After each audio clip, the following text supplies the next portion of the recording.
बहुत समय पहले की बात है। मेरे दादाजी के एक दोस्त थे जिनका नाम अच्छेलाल था। वे दादाजी के बहुत करीबी थी, इसलिए उनके स्वर्ग सिधारने पर दादाजी बहुत दुखी थे। मैंने उनसे उनके उदास होने का कारण पूछा तो तब उन्होंने मुझे अच्छेलाल जी की कहानी सुनाई थी।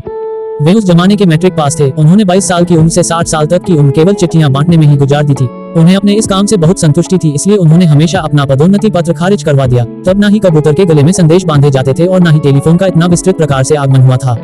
अपनों का हाल जानने के लिए लोगों के पास एकमात्र सहारा चिट्ठियां ही होती थी। उस जमाने में चिट्ठियां कागज का सिर्फ एक टुकड़ा नहीं होती थी, बल्कि एक पूरी संस्कृति होती थी।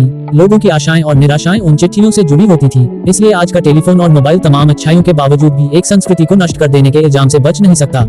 अच्छेलाल जी कहानी भी बड़ी अजीब थी। उस जमाने में बाल्यकाल में ब्याह हो जाते थे और गौना मतलब विदाई लड़का लड़की के व्यसक होने पर ही हुआ करता था। तो अच्छेलाल जी के संग भी यही हुआ। लड़की पड़ोस के गांव की ही थी। तो जब भी अच्छेलाल जी अपनी साइकिल पर सवार होकर उस गांव की ओर चिट्ठियां बांटने जाते तो अपनी जीवन संगिनी को भी छुप छुप कर देख लिया करते। वो अच्छेलाल जी को पहचानती नहीं थी, लेकिन अच्छेलाल जी उसे पहचानते थे। मजे की बात ये थी कि जब अच्छेलाल जी का उस गांव जाना होता था तो वे डाकिये की खाकी वर्दी में वहां नहीं जाते थे, ऊपर से मुंह पर गमछा लपेट लेते थे ताकि उन्हें कोई पहचान ना पाए। और उस गांव में उनकी दूर की कोई बुआ रहती थी जिसके घर पर वे अपनी पत्नी के लिए पत्र छोड़कर आते थे। उनकी पत्नी को पढ़ना लिखना नहीं आता था, तो वो बुआ के लड़के से ही चिट्ठी पढ़वाकर और लिखवाकर अच्छेलाल जी के लिए उन्हीं के घर छोड़ आती थी। पहले का जमाना ऐसा था कि ब्याह होने के बावजूद भी पति पत्नी मिल नहीं सकते थे जब तक कि गौना ना हो जाए। अच्छेलाल जी की पत्नी थी भी बहुत सुंदर, इसलिए उस उम्र में अच्छेलाल जी अपना सर्वस्व अपनी पत्नी को सौंप चुके थे। वे चिट्ठियों में अपनी विरह वेदना लिखकर उन्हें पहुंचा देते थे, जिस वेदना को चंदा दूसरे के मुंह से सुनकर शर्म से लाल हो जाती थी।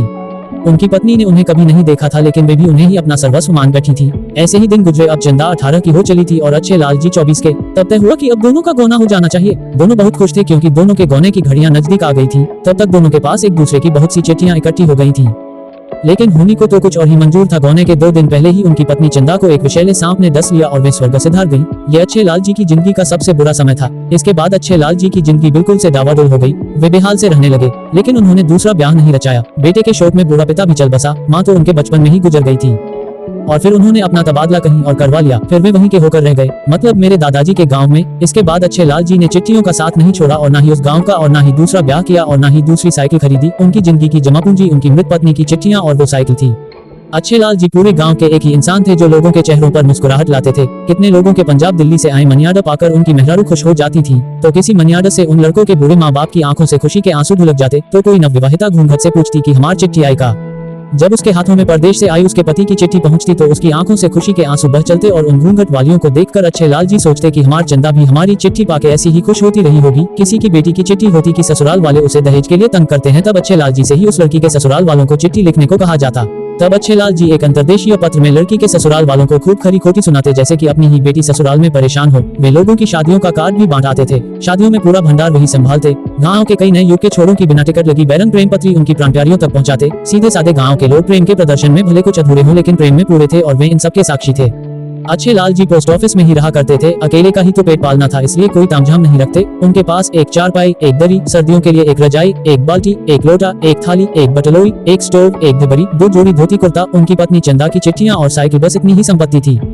सरकार जो तनख्वाह देती थी वो पर्याप्त थी उनके लिए। उन्होंने कभी पैसा जमा करने की कोशिश नहीं की। उल्टे जिस महीने किसी का मनियाडा आने में देरी हो जाती तो कुछ पैसे अपने जेब से निकाल कर दे उन्हें दिया करते। वे लोगों से अक्सर कहा करते थे कि डाकिये की संपत्ति तो वो आंखें हैं जो मेरे आने की बात जोती हैं, और मेहनताना वो 2 बूंदे हैं जो मुझे देखकर उन आंखों से टपक पड़ती हैं। वे अपने नाम के अनुरूप ही थे।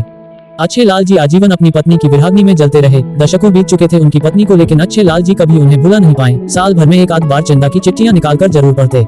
इतने सालों बाद भी उनमें वही खुशबू विद्यमान थी। जब भी वे चिट्ठियों को खोलते तो यकायक 60 की उम्र से सीधा अपनी तरुणाई में पहुंच जाते। धिबरी की मध्यम रोशनी में एक चलचित्र सा चलने लगता था उनके मन में कि वे कैसे शर्म के मारे झाड़ियों में छिपकर अपनी चंदा को घास काटते देखते थे, कैसे सड़क पर जाती हुई पत्नी के बगल से साइकिल तेजी से निकालकर बिना पीछे मुड़े बढ़ जाया करते थे। वो सभी दृश्य उनकी आंखों के आगे एकदम जीवंत हो उठते थे। कई बार वे ये भी सोचा करते थे कि मैंने तो उसे देखा था, पर क्या होता जो उसने भी मुझे देखा होता। कहीं अपना चेहरा ना दिखाकर मैंने कोई गलती तो नहीं कर दी। वो तो बेचारी ये देखे बिना ही मर गई कि जिससे वह प्रेम करती है वह कैसा दिखता है। निस्वार्थ प्रेम करती रही होगी शायद। उसका प्रेम निश्चय ही मेरे प्रेम से कहीं ज्यादा गहरा था। फिर थोड़ी देर कश्मकश में रहने के बाद खुद को संभालते हुए कहते, नहीं, अच्छा ही हुआ जो उसने मुझे नहीं देखा, नहीं तो मृत्यु उसके लिए बहुत ज्यादा कष्टदायक होती। उसकी टूटती सांसें मेरा नाम ही पुकारती। मरकर भी शायद शांति ना मिल पाती उसे। उन दोनों का रिश्ता शारीरिक सीमाओं से परे था, वो रिश्ता रूहानी था, जिस प्रेम के लिए वे आजीवन तड़पते रहे। इसलिए उन्होंने हमेशा कोशिश की कि दूसरों को ये दर्द ना झेलना पड़े, क्योंकि उन्हें लगता था कि उनकी पत्नी की आत्मा को इसी से शांति मिलेगी, जिससे वो हमेशा डरा करते थे। वो था उनका रिटायरमेंट। वे सोचा करते थे कि कैसे रहेंगे चिट्ठियों के बिना। चिट्ठियां अब उनके जीवन का हिस्सा बन चुकी हैं।